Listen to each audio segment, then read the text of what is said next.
Bonsoir Felwine Sarr, vous venez de présenter avec le professeur Ramatoulaye Diagne Le cri de Picasso, le livre de l'ambassadeur Jean-Luc Aka-Evy, qui est philosophe et écrivain.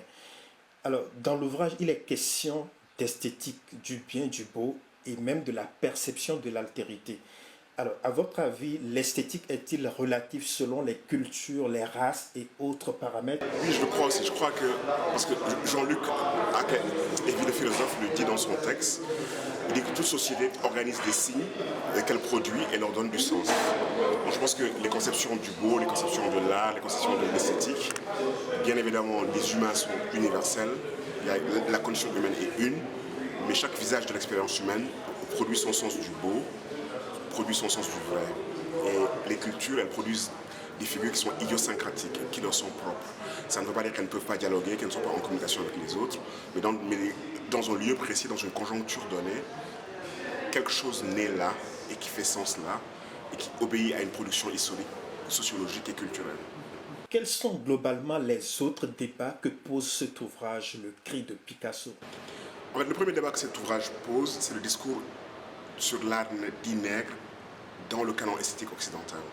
Comment le canon esthétique occidental a catégorisé l'art nègre comme un art primitif, sur fond d'ethnologie coloniale, lui a accolé des catégories de sens qui n'étaient pas siennes, qui étaient hétéronomes, et qu'elle a capturé dans un discours, on va dire, subalterne.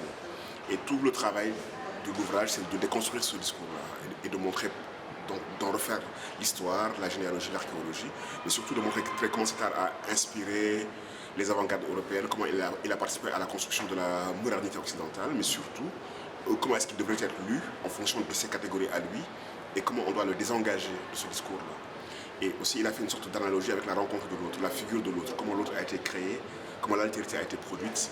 Donc le temps colonial, les musées coloniaux, la vision fantasmatique de l'autre, les expositions universelles. Et il montre le lien entre cette production de l'autre et la production de discours sur l'art nègre. Et il va même loin. Il montre le lien entre la production de catégories qui évaluent les nations sur une échelle de progrès, les primitifs, les évolués, les développés, les sous-développés, une forme d'ontologie linéaire de la croissance et une vision linéaire de l'histoire, et comment ces discours-là s'inspirent ou sont en résonance avec les discours sur l'art. N'est-il pas paradoxal que l'art nègre soit ainsi ghettoisé et considéré comme primitif par ceux-là même qui nous l'ont pillé et dont il participe de leur rayonnement? En fait, c'est ce que Jean-Luc Aka-Evy montre. Il montre ce paradoxe-là et surtout, il déconstruit la catégorie primitive. Et y compris la catégorie premier, et il pose aussi la question ambiguë de la reconnaissance, parce que lorsque cet art est entré au musée du Louvre, les gens du musée du Louvre ont considéré que, justement, ils reconnaissaient cet art et que cet art devenait un art premier, il n'était plus primitif. Et aussi, il interroge la légitimité des institutions qui se sont arrogées le droit d'être celles qui vous font accéder à l'universel, ou pas. Donc il pose aussi ce genre de problématique.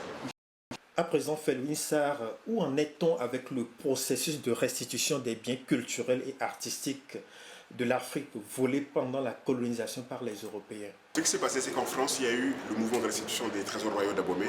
Les 26 objets sont rentrés. Ça, c'était un pas important. Pour le Sénégal, il y a eu le sable de El Hadj Omar qui a été restitué. Il y a eu une restitution à Madagascar. La Côte d'Ivoire négocie. Beaucoup de pays ont fait des demandes. Il y a des questions législatives qui devraient être réglées parce qu'il faut une loi cadre. Mais ce que je trouve moi le plus important, c'est le débat intellectuel que ça a créé dans le monde. Le fait aussi que d'autres pays qui n'étaient pas tenus par ce rapport ont eu des mouvements. L'Allemagne, 1 millier de bronzes du Bénin sont en train de rentrer chez les Oba, à Benin City au Nigeria. En Belgique, il y a eu une loi qui a été votée pour rendre le droit de propriété des objets de la République démocratique du Congo aux Congolais. Et dans beaucoup d'endroits, ça et là, il y a des musées qui restituent des objets lorsque les demandes sont faites. Mais surtout, la question de la légitimité de la présence de ces objets dans les musées occidentaux est posée partout. Et les musées sont devenus intranquilles. Ils doivent expliquer pourquoi ces objets sont là, quelle est leur histoire. Et les demandes de restitution leur sont faites. Et je pense que ça a ouvert, ça a réactivé, parce que c'est une ancienne histoire vieille, depuis les indépendances, mais ça a réouvert un nouveau chapitre dans cette histoire-là. Bon, la négociation paraît quand même bien étrange. Ce sont nos biens qui ont été pillés, mais vraisemblablement c'est le pilleur qui décide de ce qu'il veut rendre, de tout le butin qu'il a emporté. Ou bien ce n'est pas tout à fait cela? Non, c'est en principe, si c'est bien fait, c'est la demande qui détermine ce qui doit être rendu. C'est les États qui doivent dire voici ce que nous voulons récupérer. 26 objets, c'est ce que le Bénin a demandé. C'est ce que le Bénin a demandé et c'est ce que les autres font aussi. Les autres font leur liste et ils envoient. Et en principe, c'est comme ça que ça doit marcher. Mais bien évidemment que c'est une discussion géopolitique, géostratégique. Parce qu'il reste encore des milliers d'objets là-bas. Oui, il y a des rapports de force, bien évidemment, donc il ne faut pas le nier.